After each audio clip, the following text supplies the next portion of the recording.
Verificada a existência do quórum regimental, declaro aberta a 23ª sessão ordinária de 13 de outubro de 2020.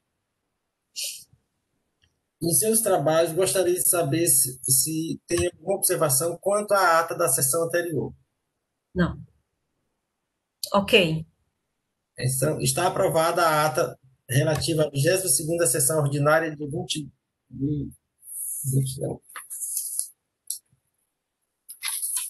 de 9 de outubro de 2020. Gostaria de anunciar que a doutora Elineide disponibilizou as seguintes resoluções. Easy Tax, processo número 814/2018, aí 2017, 02896-4, e Easy Tax, processo número 834/2018, aí 2017, 20780-5. Essas duas resoluções estão disponibilizadas. Caso você tenha algo a fazer, terá até amanhã para fazer as observações pertinentes. Esse é o expediente que depende da aprovação dos senhores. Dando início à pauta do dia, começamos com o processo de recurso 15222/2017, aí 2017, 14496. Recorrente Show da Indústria e Comércio de Confecções Limitada, recorrido Seju, relator Dr. Henrique José Leal Gereissati. O processo seguinte também é da Show, é processo de recurso 15221/2017, aí 2017, 14497. Recorrente Show de recorrido Seju. Relator é o Dr. Wander, que, dada a similitude das matérias, poderá acompanhar e fazer as opções pertinentes no processo que vai de sua relatoria. Anuncio para a sustentação oral das razões recursais, doutora Franciele Carmo Moreira. Gostaria de lembrar que o processo esteve em pauta recentemente, dia 25 de agosto de 2020, e foi deliberada uma providência para a parte. Em face da recente, eu creio que o doutor Henrique poderá fazer o resumo ocorrido no processo. Obrigado a todos. Com a palavra, doutor Henrique José Leal Gereissati. Primeiramente, gostaria de desejar um bom dia a todos, senhores conselheiros, senhores e senhoras conselheiros, presidente, doutora Silvana, nosso procurador, doutora Franciele, que aqui nos acompanha também. Presidente, eu vou tentar ser breve em relação ao relato, até porque, como o senhor bem frisou, esse processo já esteve em pauta aqui no dia 25 de agosto e foi bastante discutido, e na ocasião nós decidimos por sobrestar o processo, no sentido que a empresa tivesse a oportunidade de apresentar a declaração do imposto de renda pessoa jurídica, né, principalmente com relação ao estoque inicial de 2012, que tinha sido entregue zerado e assim considerado pela auditoria fiscal. Mas, de qualquer maneira, eu vou fazer um relato muito breve, só para não perder o contexto aqui, para a gente poder analisar melhor o processo. O processo trata da acusação de omissão de entradas de mercadorias decorrente de levantamento quantitativo de estoques. Segundo o relato da auto-infração, o acusado teria adquirido mercadorias sujeitas à tributação normal de recolhimento, sem documentos fiscais no exercício de 2013, no montante de R$ 1.170.175,97, tendo infringido o artigo 127 do Decreto 24569/97, com penalidade prevista no artigo 123.3s da Lei 12.670/96, alterado pela Lei 16.258/2017, resultando em multa no valor de R$ 351.053,79. Anexo à informação complementar é um CD contendo todos os totalizadores do levantamento de estoque. Importante frisar que o contribuinte foi intimado no decorrer da ação fiscal para apresentar os inventários corretos conforme termo de intimação número 2017-09-330, as folhas 8 do presente processo. Em sua impugnação, a defesa preliminarmente suscita diversas situações em que não foram cumpridas todas as formalidades da ação fiscal, devendo, portanto, o ato ser julgado. Ele questiona aqui em função da verdade material, a nulidade preliminarmente em relação a isso, né? Ela questiona a técnica empregada também na auditoria, né, que não foram observados os testes de observância, testes substantivos, ausência de revisão integral, ausência de profundidade por testes de ausência de emissão analítica. Afirma que a inexistência de entrada de mercadoria sem documento fiscal, que teria ocorrido seria a falta de escrituração do inventário, e isso seria uma mera obrigação acessória, né? Requer a improcedência total da autuação e a realização de perícia. Afirma ainda que estaria costando um CD com a planilha que atesta a inexistência da diferença de estoques e e-mail trocados com o agente fiscal encaminhando o livro modelo 7. Aqui, a nossa discussão na sessão passada ficou exatamente em relação a isso, né? Porque foi detectado que a empresa efetivamente tinha encaminhado um e-mail, né? Acho que, se eu não me engano, 2 ou 3 dias antes da autuação, com esse livro, né? Então, por isso, o motivo de nós estarmos voltando aqui para discutir esse assunto.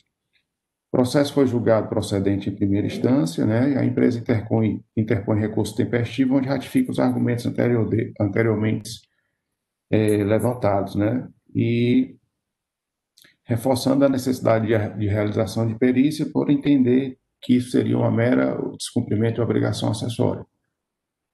Presidente, de forma resumida, seria esse o relato do presente processo. Cadê o doutor Henrique? Doutor Wander, com relação ao processo de sua relatoria, fazer alguma observação? Apenas o que diferencia. Bom dia a todos, primeiramente, né? Um prazer estar aqui sendo essa semana com vocês. O nosso processo se trata da mesma ação fiscal e a única diferença é que o nosso é de omissão de saída, é isso? E essa omissão de saída teria uma base de cálculo de R$ 505.037,21 e gerou uma falta de recolhimento de ICMS de R$ 85.856,33 e multa de R$ 151.511,16. No nosso processo tem também o ICMS, que é a omissão de saída, não é isso? Tributação normal, omissão de saída. Então tem ICMS e multa. As razões da recorrente são as mesmas já citadas pelo conselheiro Henrique. Eu apenas gostaria de acrescentar que após a última sessão, não é isso? A parte fez 2 petições e juntou aos autos a DIPJ e a DIPJ de 2013, que refere-se ao ano 2012, e também ela acostou algumas planilhas contendo os valores dos estoques finais de todas as filiais. Era o que importava relatar, senhor presidente. Obrigado, doutor Wander. Após o relato dos relatores do processo, passo a palavra ao doutor Biratã Andrade.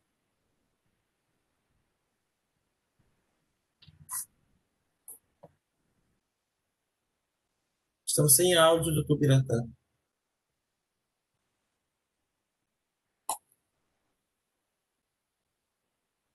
Desculpa aí, presidente, pessoal. A gente fica ligando, desligando e acontece isso. Bom dia a todos, senhor presidente, senhores conselheiros, doutora Franciele, Silvana. Presidente, só de ordem. Assim, eu gostaria, assim, o relato dos fatos passados, assim, a gente já está ciente porque, na verdade, foi bem discutido, né?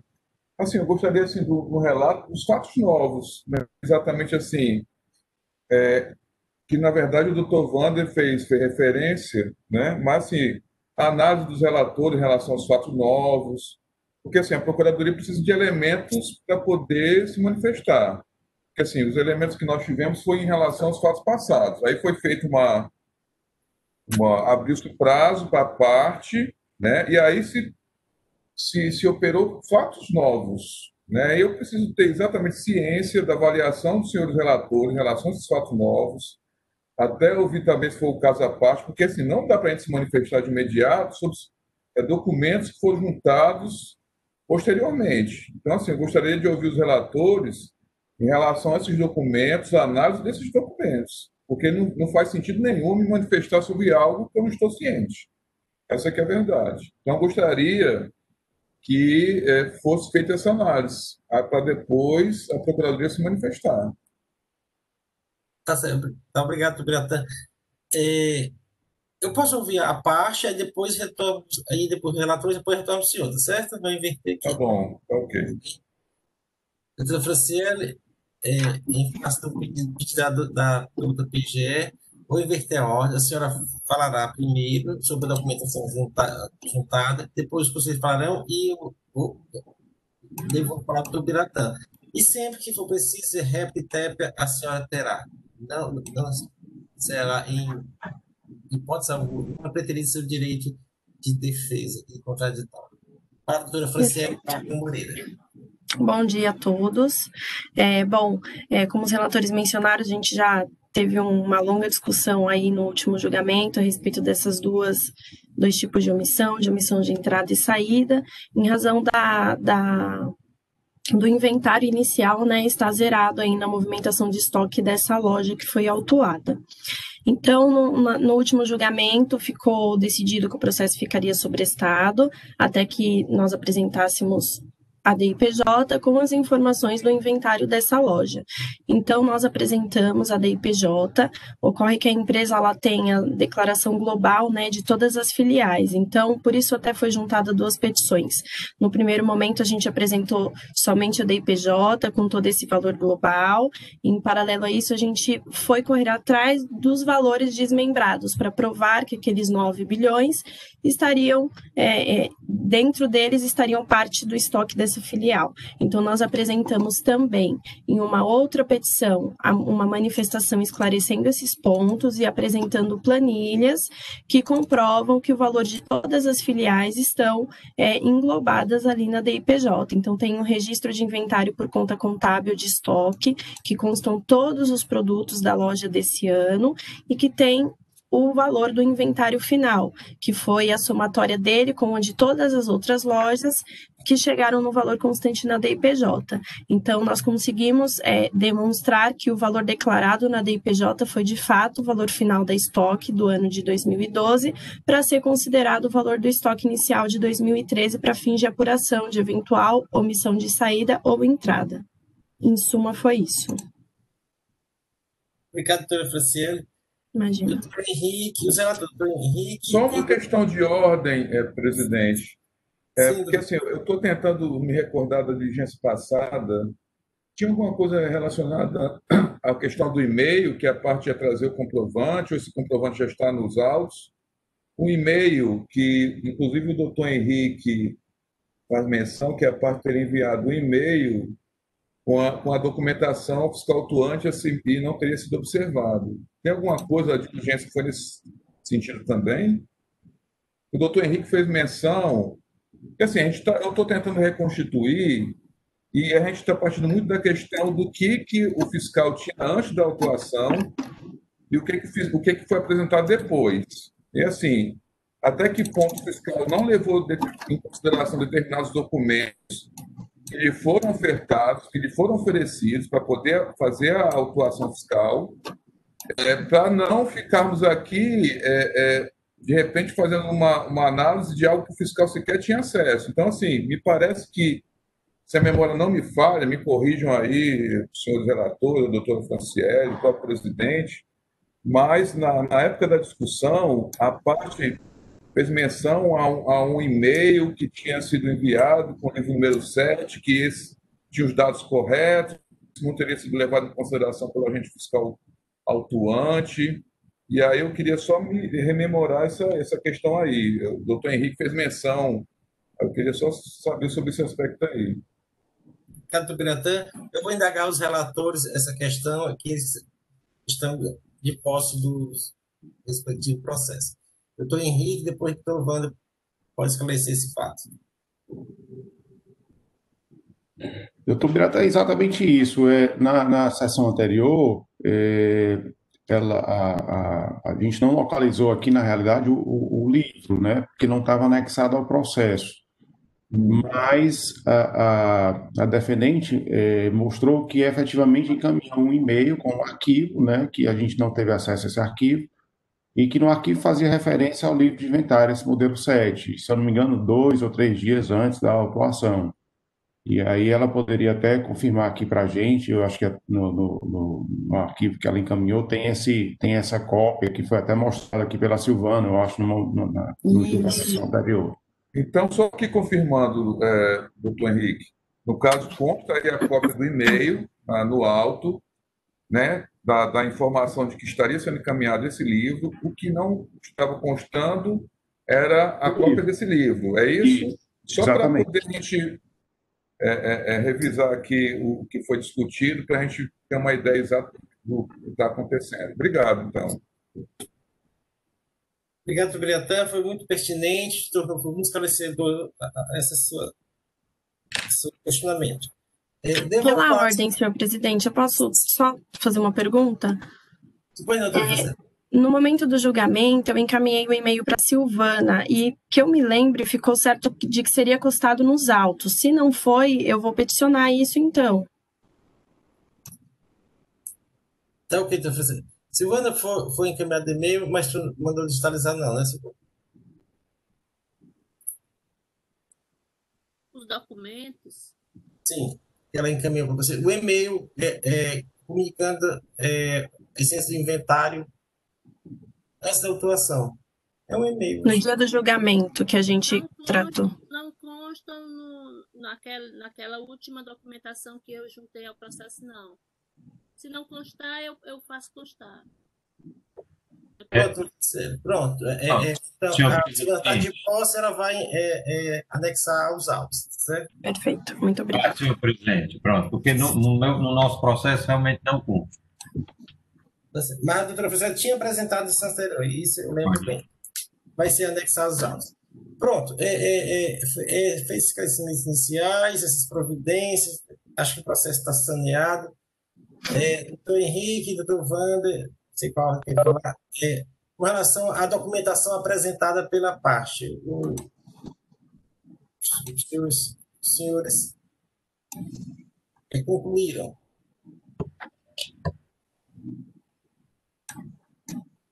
Presidente, a empresa apresentou aqui os estoques, né? Como ela bem relatou, ela apresentou a declaração de imposto de renda pessoa jurídica, e isso seria uma declaração centralizada, né? Com o estoque global da empresa, do CNPJ matriz, né? Somando todas as filiais.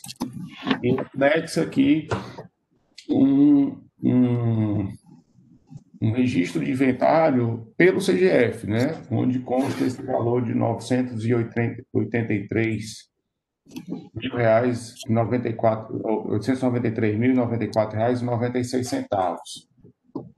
Nessa planilha, ela até discrimina aqui como se fosse 2 tipos de produtos, né? Bota produtos acabados e mercadoria de revenda, né? Eu não entendi, foi essa segregação aqui, não sei se a doutora Franciele podia dar maior esclarecimentos em relação a isso.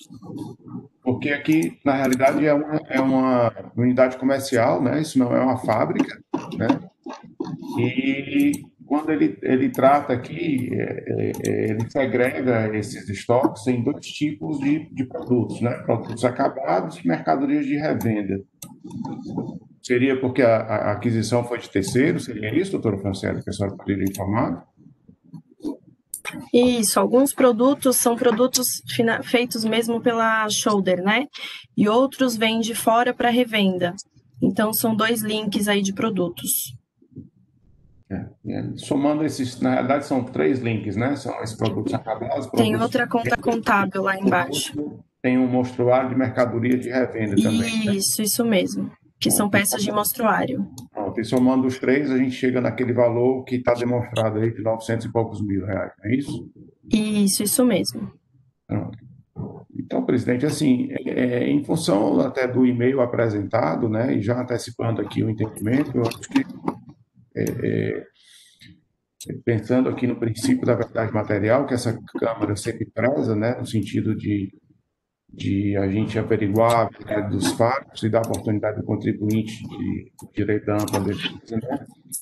Eu estou tendente realmente a concordar com o pedido de perícia, né, para que seja encaminhado esse processo para ser refeito esse levantamento, mas só para considerar o estoque inicial do levantamento, né, em 2012, né, esses valores apresentados aqui, né, não seria para alterar mais nada, nem o estoque final, nem as notas fiscais de entrada e saída, mas simplesmente fazer essa correção do estoque inicial que foi apresentado como zero, né, no primeiro momento. Seriam essas minhas considerações iniciais, senhor presidente. Obrigado, doutor Henrique. Doutor Wander, suas considerações. Senhor presidente, eu vou tentar não ser repetitivo. Realmente, o que foi juntado foram principalmente esses três artigos que o doutor Henrique mencionou, que foi a DIPJ, um registro de inventário da unidade de Fortaleza, né, do Iguatemi, e o total dos estoques de todas as unidades para bater com o saldo geral, né, o saldo total da DIPJ. Eu acompanho aqui integralmente o pensamento do doutor Henrique. Eu acho que, por conta da juntada desse material, o processo, sim, deveria ser encaminhado para a célula de perícia. E realmente o quesito a ser respondido pela perícia seria só em relação ao estoque inicial de 2013. As outras questões não seriam mais discutidas nessa perícia. Obrigado, doutor Wander. Doutor Biratã, com essas manifestações iniciais dos relatores, o IPG questão está agora ou quer mais debates conselheiros? Não, presidente, é o seguinte, só quero tirar uma dúvida aqui. A doutora Franciele disse que não foi juntado o e-mail, queria só entender que e-mail é esse que ela faz menção, que eu fiquei na dúvida, quando eu mandei um e-mail para a Silvana e quero saber se foi juntado os autos. Porque, assim, por que eu estou perguntando isso? Porque é o seguinte, todo o desenvolvimento lá da ação fiscal e do raciocínio do parecer, ele partiu do pressuposto que consta, a empresa foi intimada, o fiscal verificou aquele estoque inicial zero, e aquilo ali chamou a atenção. Só, eu vou intimar a empresa aqui para apresentar, para informar o que está acontecendo, né? E aí houve o silêncio, houve a omissão. E aí, na época da sustentação oral, a empresa disse, não, inclusive eu mandei um e-mail, né, antes da autuação, com esse livro, mostrando exatamente, mostrando qual era exatamente o estoque e tudo mais. Mas aí esse e-mail consta nos autos, né? Esse primeiro e-mail, parece que consta nos autos. O que não estava nos autos é a anexação desse livro, desse registro. Isso aí me parece que é por aí. E aí a parte faz menção a outro e-mail, aí eu não entendi. E outro e-mail é esse que foi enviado para a Silvana. Eu só entender isso. Então, eu vou ouvir a parte aqui. Doutora Franciele, esclarece. Por que eu estou fazendo essa pergunta? Porque assim, é bom que esteja tudo documentado nos autos, porque assim, a gente sempre tem um raciocínio, questão da espontaneidade, a questão de você não poder estar a todo momento refazendo estoques, sob pena de você invalidar as autuações fiscais. Então, assim, é importante que tudo isso esteja devidamente documentado, com as devidas datas, com a participação da parte, mostrando que ela teve realmente, na época, ela não se omitiu. Tudo isso é bom estar documentado, porque isso vai fundamentar uma decisão. Mais adiante, isso pode servir de um paradigma. Então, a gente sempre tem que ter cuidado com as nossas decisões, pautado em fatos concretos e devidamente documentados. Por isso, essa é a minha preocupação, porque, assim, já adiantando, realmente, a se confirmar tudo isso que está se dizendo aqui, realmente, logicamente, o encaminhamento, a manifestação da Procuradoria também atendendo ao princípio da verdade material, encaminhamento para a perícia para refazer esse estoque inicial com base na documentação juntada. Mas, levando em consideração esse e-mail, inclusive, que demonstra que antes mesmo da autuação a parte já tinha manifestado ao contrário do que estava lá, dizendo que a parte foi intimada e não se manifestou, se omitiu. Então, é bom que isso aí fique ressalvado para outras discussões e quando essa questão possa ser tratada como precedente na casa. É só por isso que não é detalhismo, é apenas a preocupação para a construção da ideia, da lógica, do fundamento para uma decisão dessa natureza. Ricardo Biratã, da Franciele, se manifestar, esclarecer a dúvida suscitada pela doutora PGE. Doutor Ibiratã, eu não sei se o senhor se recorda, pela minha memória, os conselheiros podem até me corrigir, no último julgamento, na sessão, um dos relatores, eu acho que foi um outro conselheiro que não está presente aqui, ele fez menção, se eu não me engano, de que não teria sido juntado nos autos e-mail e o inventário, né? Correto. Isso me assustou na hora, porque isso deveria estar no CD. E aí, no momento, outro relator, o doutor Henrique, também fez a consulta, se eu não me engano, e não constatou no CD. Então, no mesmo momento, em julgamento, eu mandei o e-mail para a Silvana, e a Silvana compartilhou a tela conosco e nos mostrou. Então, acreditei que naquele momento aquilo já faria constar nos autos, como apresentamos assim no momento do julgamento, para mim já estava nos autos, por isso que eu me certifiquei agora, pedi licença para o presidente, para saber se de fato consta no processo ou não, porque se não constar, isso deve constar, eu devo apresentar o quanto antes, mas a Silvana disse que vai juntar no processo. Então, houve algum erro aí no momento da defesa, como a gente já havia discutido lá no primeiro julgamento, que não constava no CD esse e-mail, talvez, eu até mencionei isso, pelo formato do e-mail, como não foi salvo em PDF, só pegou o e-mail e salvou no CD, talvez não tenha sido salvo por essa razão. E aí, quando vocês abrem o CD aí, não aparece. Então, eu mandei na mesma hora, no julgamento, não sei se recorda, a Silvana abriu o e-mail, mostrou para nós e ficou comprovado que, de fato, havia esse e-mail aí enviado para fiscalização. Então, por isso que eu questionei agora se estava juntado nos autos ou não, porque o senhor comentou no começo aí que não haveria essa juntada. Então, eu achei estranho novamente e perguntei, porque senão a gente manda de novo, a gente pede um protocolo por e-mail e faz juntar nos autos para sanar qualquer tipo de problema futuro. Porque assim como o senhor, a gente também está em busca aqui da verdade material e é claro, o que é justo tem que ser justo para todos. Do Biratã? Entende? É só mesmo para realmente que seja juntado isso aí, seja regularizada essa questão documental. E como os relatores aí já analisaram, inclusive já se manifestaram dizendo que está tudo ok, que realmente, inclusive, realmente agora a doutora, fazendo menção, a doutora Franciele, realmente, agora me recordo que foi inclusive compartilhado, né, durante a sessão anterior. Então, assim, é só mesmo para formalizar, viu, presidente? Daqui o nosso entendimento seja calculado em cima de documentos, para que não fique só na mera alegação, que fique todo registrado, documentado nos autos, até para que se justifique a perícia quando for fazer o despacho, caso seja aprovado pelos conselheiros, pelo Conselho, pela Câmara, que faça menção, inclusive, a esse e-mail e tal, só mesmo para formalizar. Olha só, presidente. Ricardo Biratã, vou devolver a palavra agora aos conselheiros para a manifestação. Doutor Wilson, gostaria de se manifestar? Doutor Biratã, só para a sua segurança, eu passei aqui na realidade, a sessão que foi gravada, né? O fato de ser gravada nos ajuda muito até para recordar aqui o que foi discutido, né?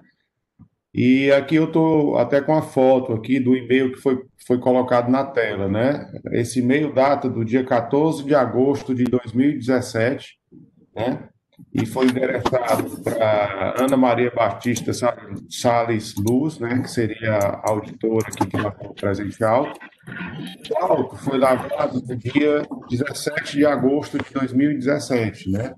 Então, eu acho que a nossa discussão na sessão anterior estava toda caminhando no sentido de realmente acatar o auto do jeito que estava, porque não tinha nos autos nenhum documento que mostrasse, que comprovasse efetivamente que essa informação tinha sido prestada, né? Essa informação realmente veio ser prestada no dia da sessão de julgamento e, por conta disso, foi até que o processo foi prestado para termos maior segurança, no sentido que a empresa apresentasse não só esse arquivo, mas também a declaração ou outro documento que comprovasse que esse estoque efetivamente tinha sido declarado no imposto de renda da empresa, né?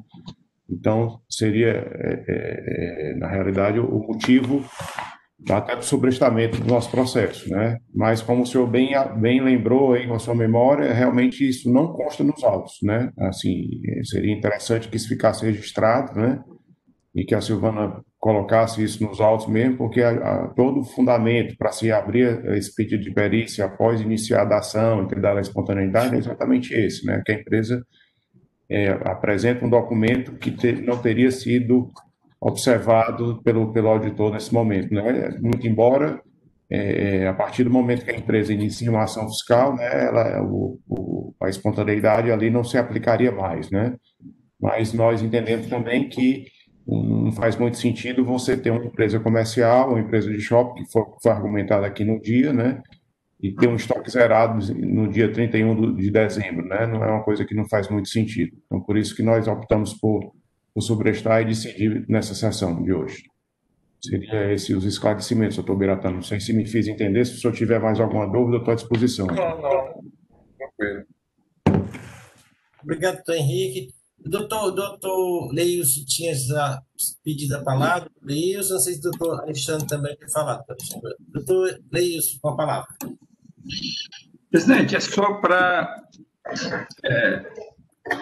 fazer uma preocupação minha em relação a esse tipo de procedimento, é de que, e aí eu faço uma indagação aos relatores, no sentido de que se essa BPJ, que traz aí o valor total do estoque apresentado pela empresa, o CNPJ 001, digamos assim, se neste e-mail que veio fazendo a decomposição desses estoques entre a matriz e as filiais, se neste e-mail veio algum documento que amparem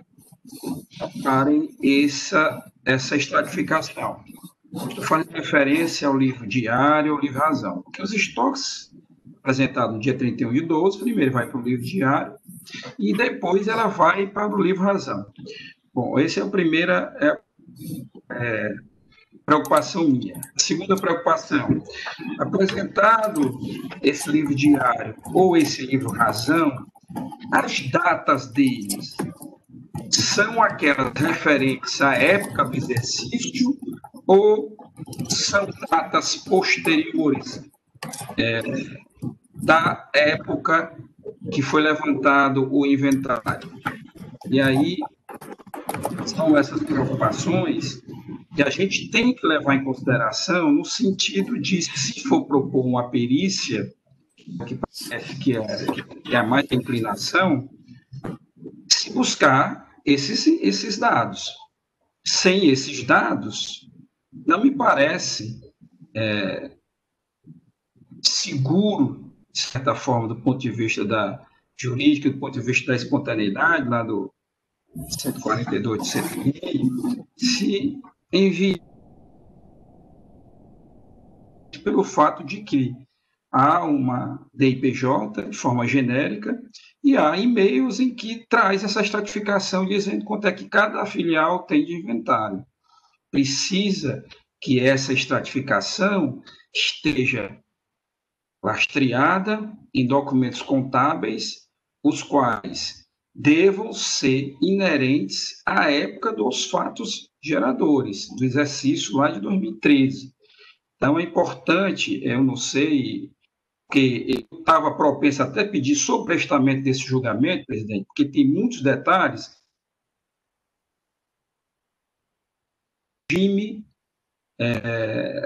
aqui das câmaras do contencioso. Foi um debate entre a Procuradoria e a parte, e os conselheiros ficaram apreciando esse debate. E por que ocorreu esse debate? porque não estão presentes nos autos esses elementos. Daí a Procuradoria não ter condição suficiente de ela aquilatar necessariamente o envio deste processo à perícia ou não. Então, o que nós vimos foi um debate. Eu fiquei aqui olhando o ping-pong, ping-pong, ping-pong, ping-pong. Por quê? Porque não estão presentes esses elementos nos autos.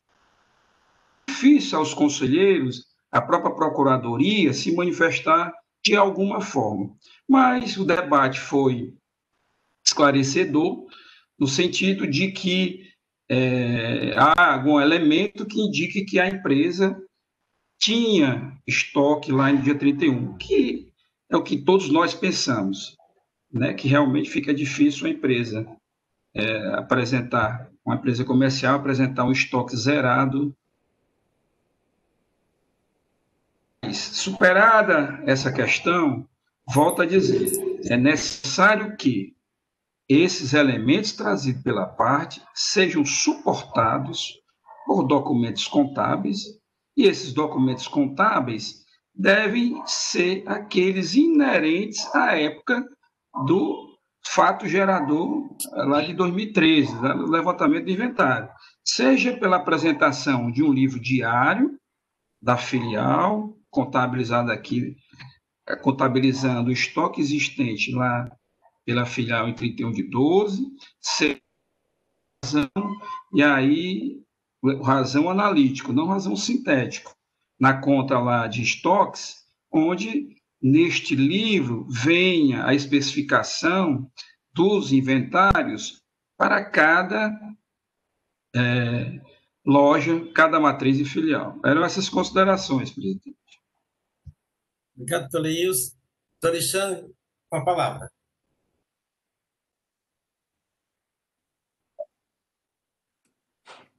Senhor presidente, meus caros amigos conselheiros, doutor Biratã, doutora Franciele, amiga Silvana, bom dia a todos. Primeiro, está uma instabilidade grande aqui na minha internet, senhor presidente. Eu estou captando aqui algumas observações que vão muito no sentido do que inicialmente falou o doutor Henrique, que já esclareceu-me uma dúvida acerca da individualização dos números do imposto, da declaração do imposto de renda, né? Eu também tinha essa dúvida inicial acerca de que as informações apresentadas pelo contribuinte, elas conteriam as informações específicas da sua filial que foi autuada, né? Essa filial aqui que, salvo engano, é no Shopping Guatemi, né? Pelo endereço aqui. Como já foi apontado, a empresa ela trouxe aos autos uma informação global, que é constante da DIPJ dela, e trouxe a informação individualizada por filial, exatamente para dar suporte ao seu recurso, né, ao seu argumento, ao seu pedido de perícia.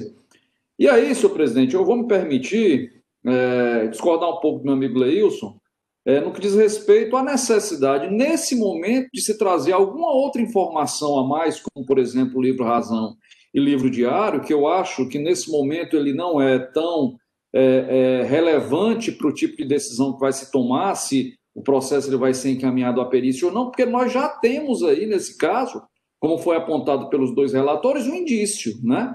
Por várias vezes, esse contencioso, exatamente na busca da verdade material, ele já se pronunciou sobre a necessidade de perícia com provas muito mais superficiais. Ora, eu tenho uma declaração de imposto de renda, que, a meu ver, é um documento absolutamente hábil para se chegar à conclusão que a empresa está defendendo, não é? E os livros diário, livro Razão, geralmente eles são pedidos no decorrer da perícia. Eu acho que não cabe aqui a gente, enquanto Câmara, está entrando nesse detalhe, nesse minimalismo, porque essa é a função da célula de perícia. Eu concordo que quando nós pudermos, obviamente, evitar que o processo vá à célula de perícia, por razões óbvias, né, até mesmo de nós temos aí uma sobrecarga de trabalho na célula de perícia, né, o processo demorar um pouco mais para o seu retorno, nós devemos, obviamente, fazer uma apreciação nesse sentido. Mas no caso específico, que a empresa trouxe aos autos provas suficiente, não é, que comprova que o inventário dela, na realidade, não estava zerado, que foi informado para a Receita Federal através da declaração de imposto de renda, eu vejo absolutamente como passível e de uma forma muito voltada ao que se decide corriqueiramente no contencioso em todas as suas 4 câmaras, há um encaminhamento desse processo para a perícia, né? No primeiro momento, senhor presidente, era só esse detalhe mesmo que eu queria reforçar. Obrigado, doutor Alexandre. Seus conselheiros gostariam de se manifestar? Doutora Elinês. Bom dia a todos. Eu entendo a preocupação do doutor Leilson, eu acho que isso sempre consta do pedido de perícia, essa observação, né, de que seja feito esse cotejamento. Eu acho que foi nesse sentido até que se manifestou o doutor Henrique, não sei se ele teria outros elementos, mas foi também nesse sentido, porque no pedido de perícia a gente geralmente pede que seja feita essa avaliação, né? Era só isso, senhor presidente. Presidente, eu fiz aquela observação. A palavra do doutor Leilson. Eu fiz aquela observação porque nós não estamos vendo o e-mail. Eu não tenho acesso a esse e-mail.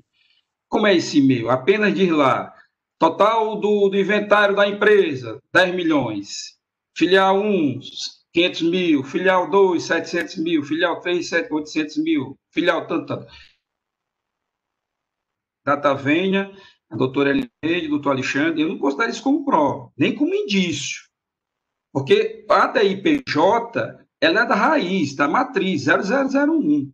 Em nenhum momento a DIPJ ali vem dizendo quanto é de inventário de cada uma das empresas.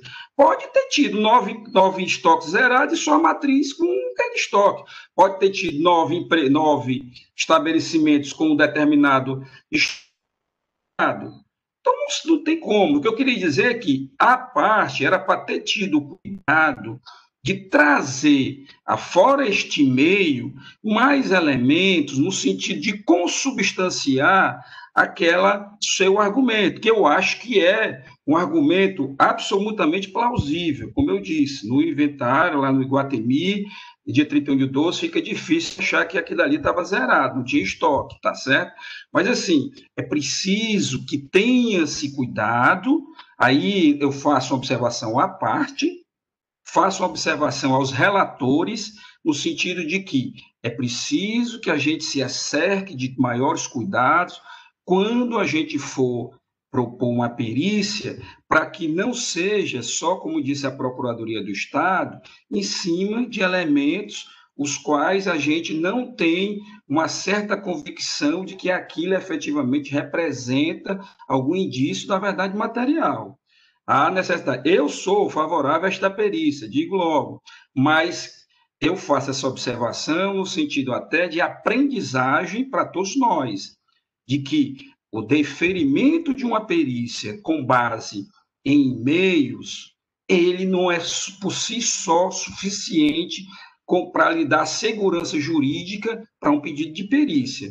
É preciso que tenha, fora o e-mail, algo que consubstancie aquela informação do e-mail. A verificação desse algo que está consubstanciando o e-mail, se aquilo é verdadeiro ou não, concordo com o doutor Alexandre, que é lá na perícia. O que eu estou dizendo é que nós devemos ter um cuidado de, ao pedir a perícia, tenhamos elementos com maior fortalecimento da tese aventada pela empresa. Estou dizendo porque eu não vi o e-mail. Se eu tivesse visto o e-mail não consta nos autos, se eu tivesse visto o e-mail, eu poderia estar aqui dizendo no sentido contrário.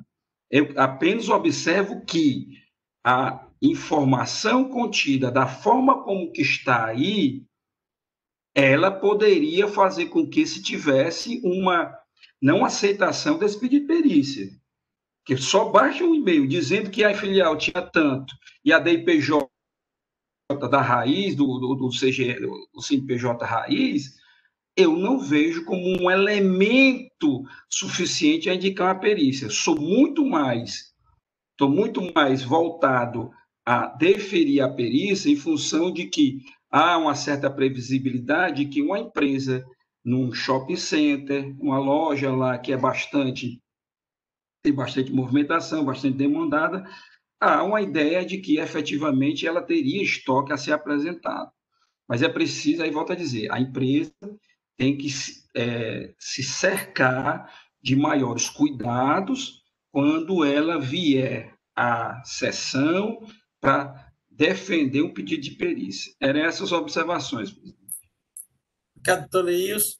Doutor Henrique, essas dúvidas suscitadas pelo Leilson com relação ao conteúdo do e-mail, está acompanhando dos inventários estratificados e essas provas acostadas, o senhor tem costume de responder? Presidente, eu corroboro com a posição do doutor Leilson. Eu acho que ele está correto, até porque o e-mail é um e-mail muito resumido e ele não entra no detalhe dos valores do estoque, sabe? Ele simplesmente disse que está encaminhando um arquivo com os estoques apurados em dezembro de 2012 e dezembro de 2013. Então, como o doutor Leilson bem colocou, eu acho que é prudente, por ocasião até do pedido de perícia, a gente solicitar que sejam apresentados os livros contábeis que dariam o respaldo a esses lançamentos, né? Não só a DNPJ, né? O que se tem aqui é a DNPJ globalizada, né, da empresa como um todo, e uma declaração da empresa segregando esses estoques, né? Mas eu acho que o doutor Leilson tem razão quando ele afirma isso. Eu acho que nós devemos realmente pedir, por ocasião da perícia, que sejam apresentados os documentos contábeis que respaldem esses lançamentos. Doutor Henrique, doutor Wanda e depois doutora Elineide. Não, senhor presidente, eu queria só ratificar essa parte final que o doutor Henrique mencionou. Eu acredito que esse seja o momento, sim, da parte poder juntar os autos, quando da perícia, exatamente esses livros, e livros, sem dúvida nenhuma, livros à época, em que possam fazer provas dos fatos à época. Eu acho que esse é o momento, sim, adequado e conveniente para que ela possa apresentar esses livros quando da perícia. Obrigado. Doutor Wanda, doutora Elineide. Só esclarecendo que eu acho que eu não fui muito feliz na minha fala. Eu concordo plenamente com o que o doutor Leilson diz, de que a gente tem que se acercar de todos os cuidados quando enviam para a perícia. Só, doutor Leilson, que eu estava vendo que às vezes a empresa até traz algum livro, alguma coisa, mas mesmo assim, mesmo apostando, a gente pede que seja constatada, porque às vezes a gente não tem condição de atestar a veracidade, por exemplo, de um razão analítico, fazer tudo isso, porque são às vezes, muitos itens, algumas coisas, o que não seria no caso, que é só um inventário, né? Seria a discriminação de um inventário por filiais. Mas, mesmo assim, a gente ainda pede que a perícia olhe a autenticidade dessas informações lançadas na contabilidade. Era só nesse sentido.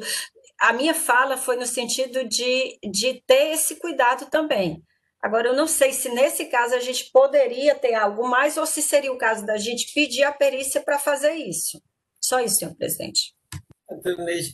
Eu creio que o debate é bastante rico. Eu vou pedir uma manifestação do PGE e depois da parte que acho que temos condições de votar.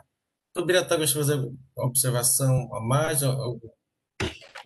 Presidente, eu acho que todos estão assim, com palavras um pouco diferentes, enfoques talvez um pouco distintos, mas assim, no fundo acho que tudo está sendo encaminhado com o mesmo objetivo, ou seja, um encaminhamento para a perícia, só que um encaminhamento para a perícia com certas cautelas, e como disse bem o doutor Leilson, o doutor Henrique, o doutor Elineide, o doutor Wander, tomando esses cuidados, ou seja, já que há necessidade de saber exatamente o valor do estoque inicial dessa filial, então tudo bem, eu tenho ali a declaração de imposto de renda global da empresa, mas assim, até para verificar uma eventual parcial procedência, eu tenho que saber exatamente o valor daquele estoque inicial, digamos. Realmente, você observar que um estoque zerado, uma empresa de shopping, não faz muito sentido, não é razoável, mas a possibilidade de omissão existe, ainda persiste. Então, qual seria o valor dessa omissão? Então, você tem que ter esses elementos, por isso da manifestação do doutor Leilson, no sentido de você trazer além dessa informação, dessa declaração, que na verdade foi uma declaração da empresa, ó, tem aqui o estoque global e a minha filial foi tanto, sim, mas eu tenho que trazer, lastrear o valor dessa filial. Então, por isso a necessidade desses livros. Então, acho que está tudo se encaminhando, no final, toda essa discussão é para se chegar ao mesmo fim, ou seja, encaminhamento para a perícia, mas com as cautelas necessárias, verificando os livros contábeis, para verificar exatamente a pertinência dessa informação constante do e-mail. Será que esse valor realmente representa o valor real, o valor dessa filial, do estoque inicial dessa filial? Eram só essas considerações, senhor presidente. Obrigado, doutor Biratã. Doutora Facela, a senhora gostaria de complementar? Sim. Bom, o pedido de diligência, né, da recorrente, desde o início, vem sido com base no livro Registro Inventário 7, que é um documento oficial também importante para todas as empresas, um documento obrigatório, né, que todas as empresas precisam fazer. Então, o primeiro e-mail consta esse documento, livro Registro Inventário Modelo 7, já que a empresa não declarou a informação ao fisco de forma correta, houve esse erro aí na obrigação acessória. O documento que ela tinha, na época, era o livro Registro Modelo 7, por isso ele foi apresentado, por ser o mais prudente, para constar nos autos no momento. Logo em seguida, foi apresentada a DIPJ. Por ser um valor global, obviamente, nós tivemos essa preocupação. Como que vocês enxergam que dentro do valor global existe o valor dessa filial? Então, por isso, nós apresentamos aquela outra planilha extraída do sistema contábil da empresa, em que consta ali todas as contas contábeis de todas as filiais e a somatória dá exatamente o valor que está na DIPJ. É claro que se, no momento da perícia, a empresa for intimada para apresentar eventual documento necessário para complementar o trabalho, já que esses valores, aparentemente, nem todos entendem ser como oficial, mesmo sendo extraído do livro Registro Modelo 7 e da DIPJ, é claro que a empresa vai fazer o possível para acostar isso ao processo também. Mesmo assim, eu acho que todos os indícios que temos no processo, vale reiterar de que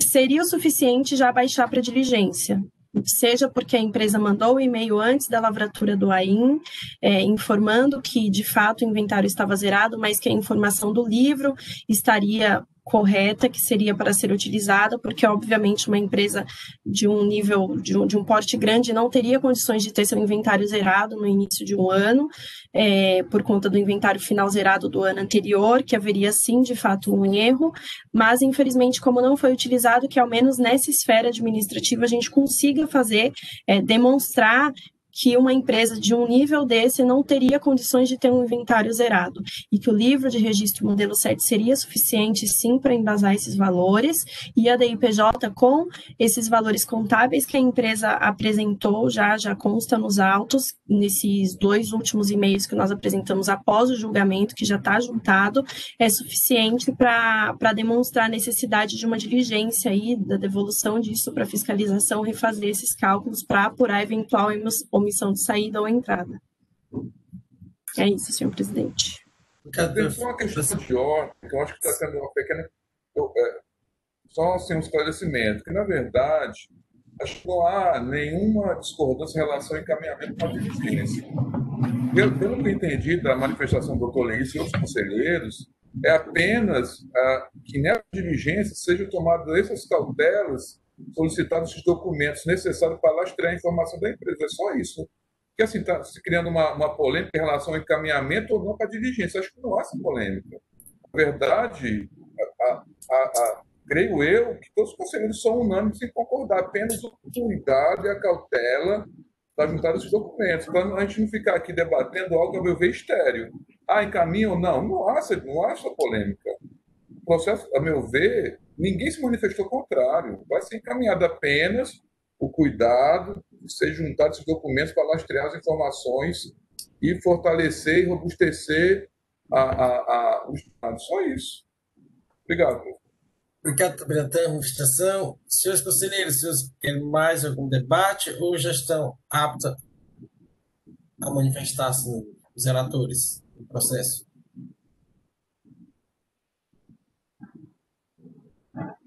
doutor Henrique, doutor Wanda. Eu acho que estamos aptos a votar já, né? Dar o encaminhamento, né? Bom, e como seria o encaminhamento para a perícia? Os termos da perícia?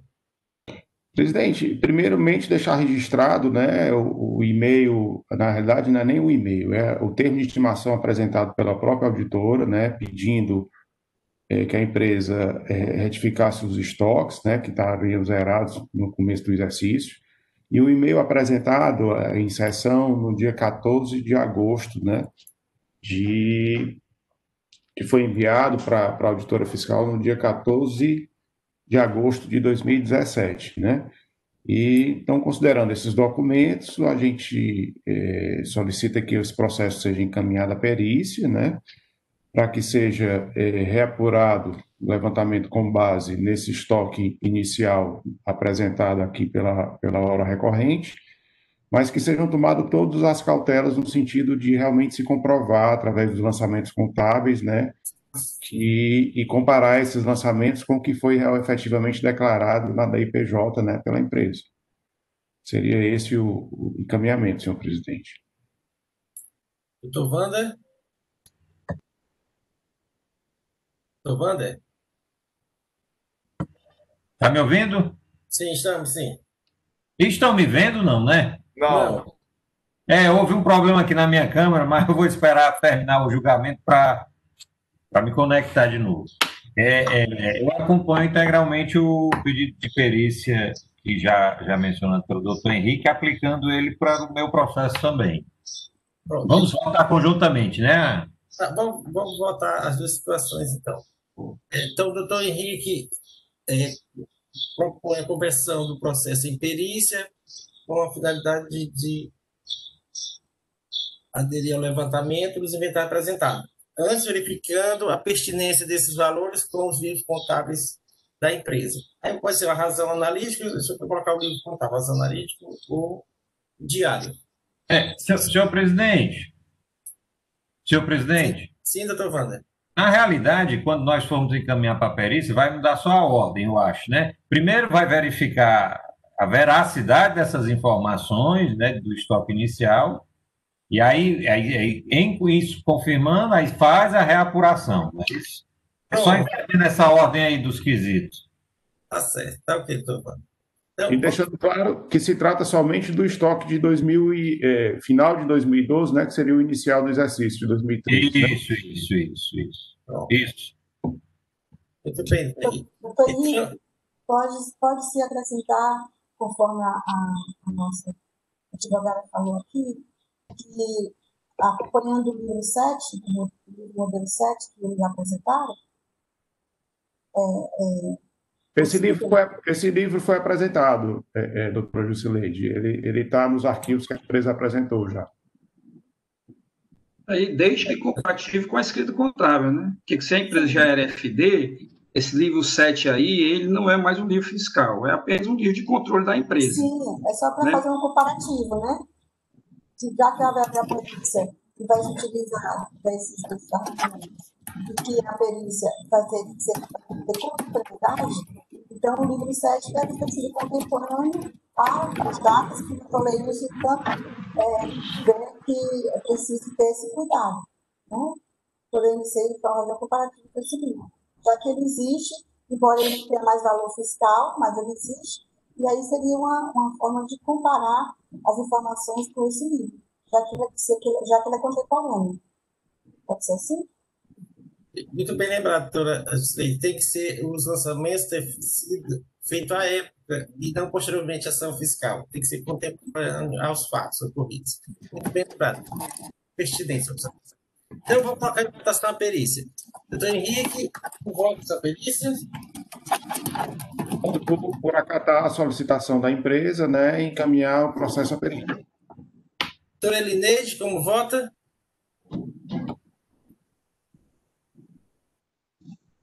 Em áudio. Com o relator. Doutor Leilson, como vota? Com os relatores. Doutor Alexandre? Voto com os relatores, senhor presidente. Doutor Wander?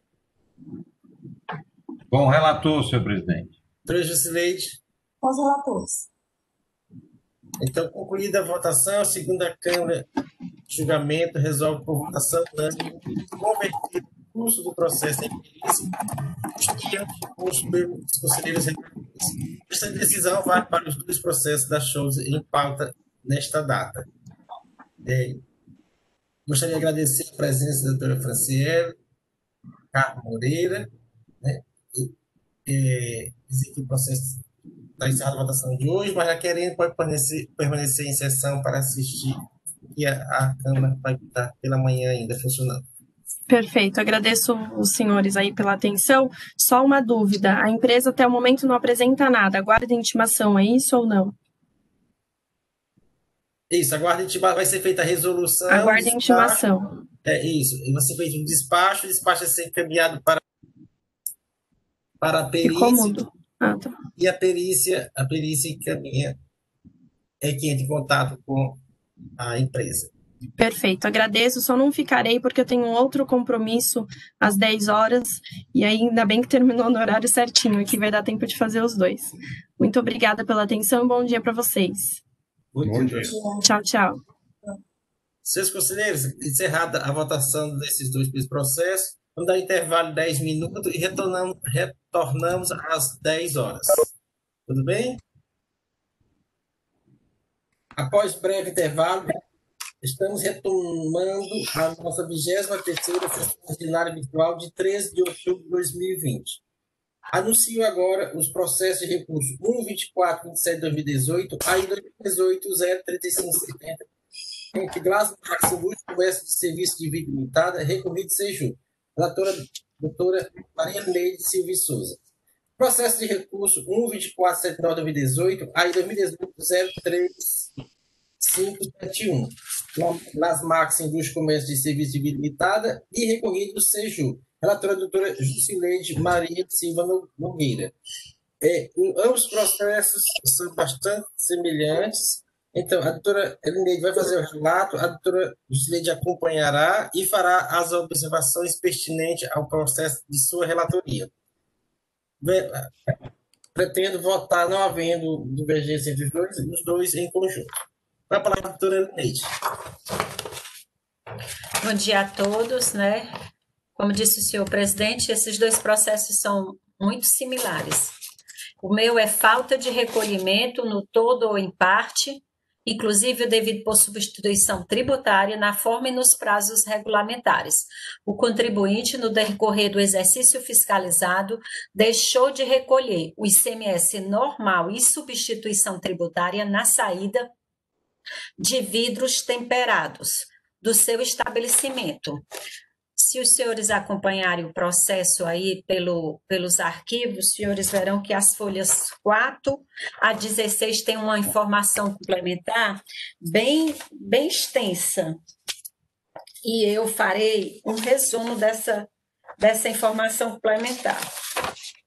Né? Na informação complementar, o agente do Fisco esclarece que todos os dados do levantamento foram extraídos das informações fornecidas pelo contribuinte no SPED fiscal, que a empresa estava cadastrada à época da ação fiscal no regime de recolhimento normal, no CNAE 23.19.200, fabricação de artigos de vidro, que nas operações de saída, ICMS, o contribuinte recolhe o ICMS normal da operação própria e o ICMS-ST nos termos do artigo 1º, parágrafo 1º do Decreto 27.270/2003, que foram analisadas as notas fiscais de saída e realizado o cálculo tanto do ICMS normal como do ICMS substituição tributária e deduzido o valor lançado em cada operação, que antes de efetuar esse levantamento,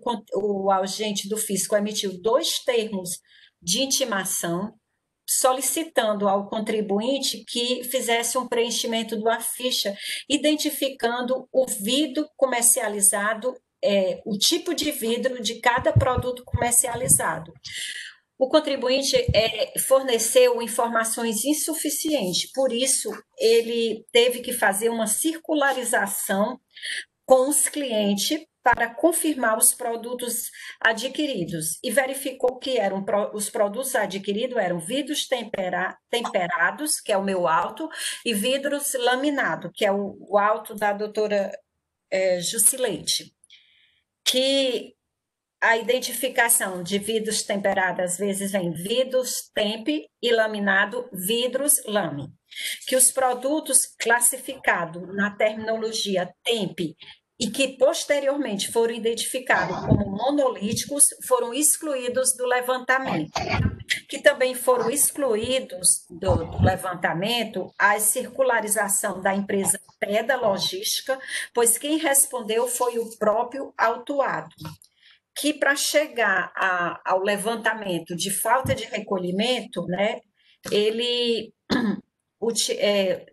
várias situações, aí ele vai colocando quais foram as situações.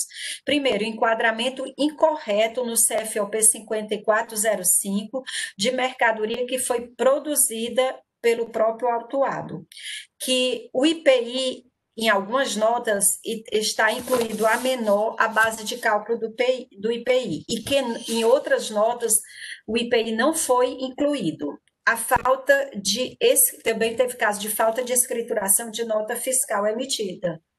E a venda para entrega futura sem destaque do ICMS, que foi cobrado o ICMS normal e o ST. Se os senhores olharem nos documentos que foram anexos pelo agente do fisco, vão ver uma planilha onde ele faz o levantamento nota a nota com os valores do ICMS normal e ST nessas diversas situações, e aí o valor que foi deduzido e então o valor do auto. Aí ele aplicou a penalidade do artigo 123.1c. O contribuinte vem aos autos, apresenta a defesa. Deixa eu só procurar aqui. Na defesa do contribuinte, ele basicamente alega que as operações não se trata de vidro temperado nem de vidro laminado. Ele argue em primeira instância, ele traz algumas notas fiscais. Só um instante aqui. Eles trazem algumas notas fiscais dizendo que essas notas não são de vidro temperado e laminado, mas depois essas notas realmente são de vidro temperado e laminado.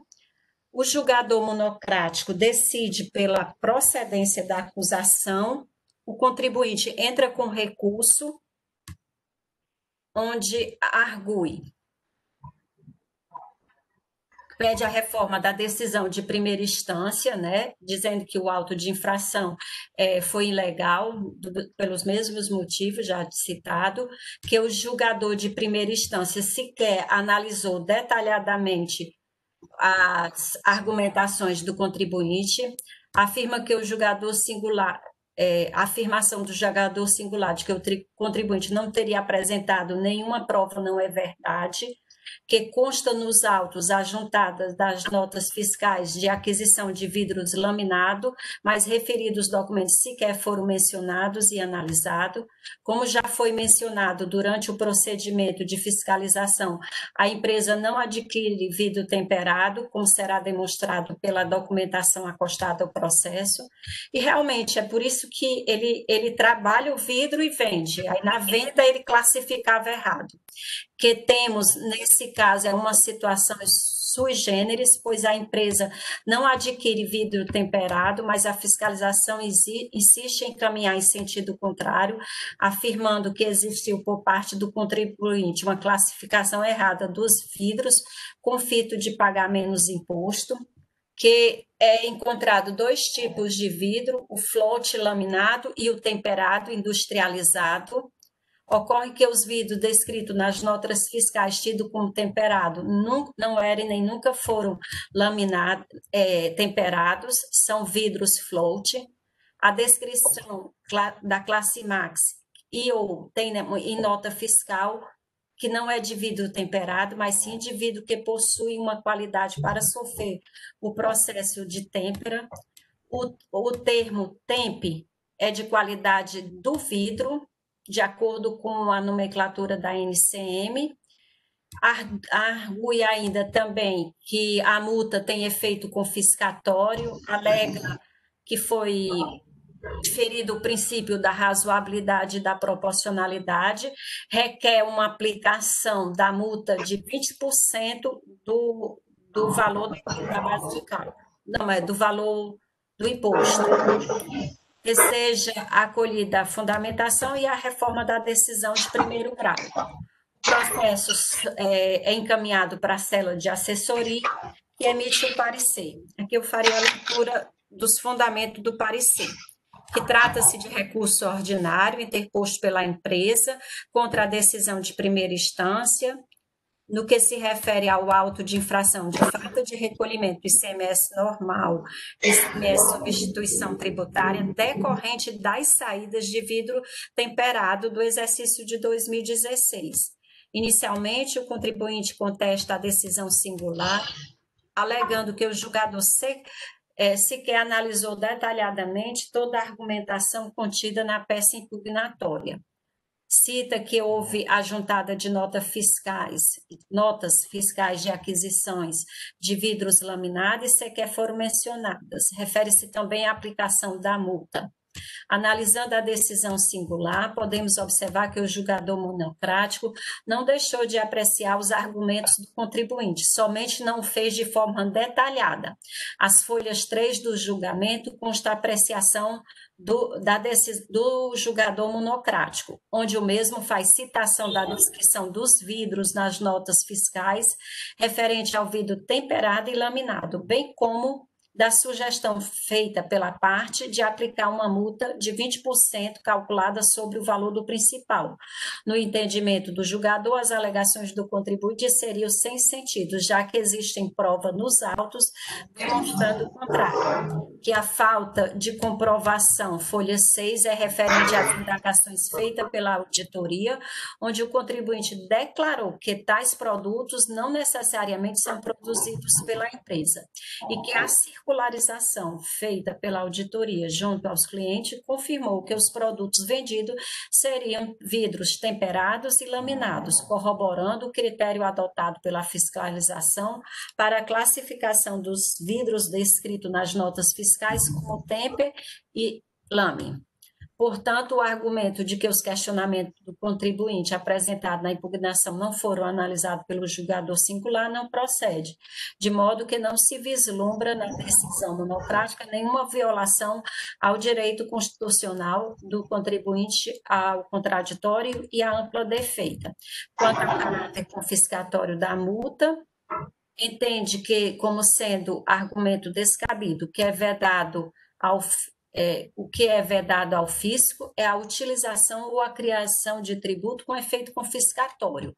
A multa aplicada no presente caso tem caráter punitivo decorrente de uma infração à legislação aplicada a quem não cumpre um preceito legal e comporta duplo efeito, um intimidativo psicológico que visa evitar a violação do direito e outro repressivo, que se verifica após o desrespeito à norma fiscal.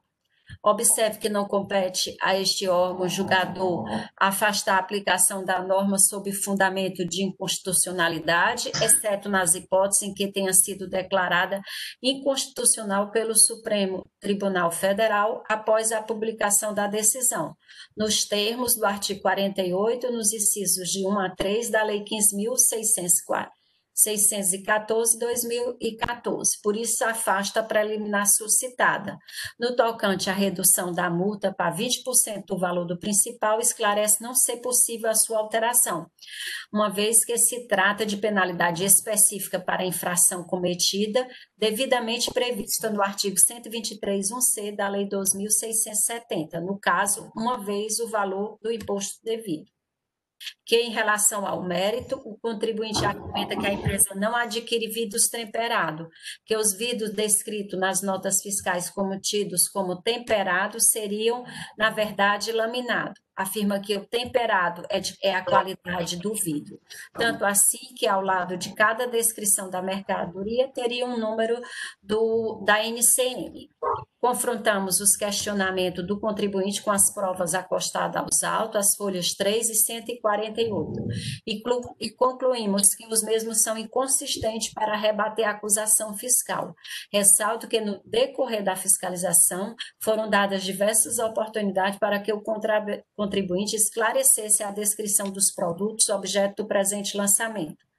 Diante das respostas evasivas e contraditórias apresentadas pelo contribuinte, foi realizada uma circularização junto aos maiores clientes, e estes confirmaram que os produtos adquiridos com a abreviação Temp Lamine são vidros temperados e laminados. Dessa forma, a fiscalização concluiu que parte das vendas realizadas pela empresa eram de produção própria, cujo ICMS normal e ICMS-ST não foram destacados nos documentos fiscais e, consequentemente, não recolhidos por ocasião da saída. Verificou-se também em algumas operações realizadas pelo contribuinte foram classificadas indevidamente com CFOP 5405, venda de mercadoria adquirida ou recebida de terceiros, sujeito à substituição tributária na condição de contribuinte substituto. Esse CFOP é utilizado no caso de saídas de mercadoria cujo ICMS substituição já tenha sido pago. Nessas operações não houve o destaque do ICMS normal, nem do ICMS-ST. Segundo a auditoria, o contribuinte teria informado que o imposto já teria sido retido por substituição tributária, porém, tal fato não foi confirmado. Outro erro verificado no levantamento pelo auditor fiscal foi o IPI, que não estava sendo incluído corretamente na base de cálculo do ICMS normal nas operações destinadas a consumidor final, a empresas de construção civil, atacadistas e varejistas. Portanto, existem provas acostadas aos autos que demonstram o fato de que o contribuinte vendeu vidros temperados sem o destaque do imposto nestas operações, contrariando as determinações contidas no parágrafo 1º do artigo 1º do Decreto 31.270. E, dessa forma, ele sugere o conhecimento do recurso ordinário, negar-lhe provimento e confirmar a procedência da acusação. É este o relato, senhor presidente. Obrigado, doutora Inês, pelo relato. Doutora Juscelia, quer fazer alguma complementação sobre o processo?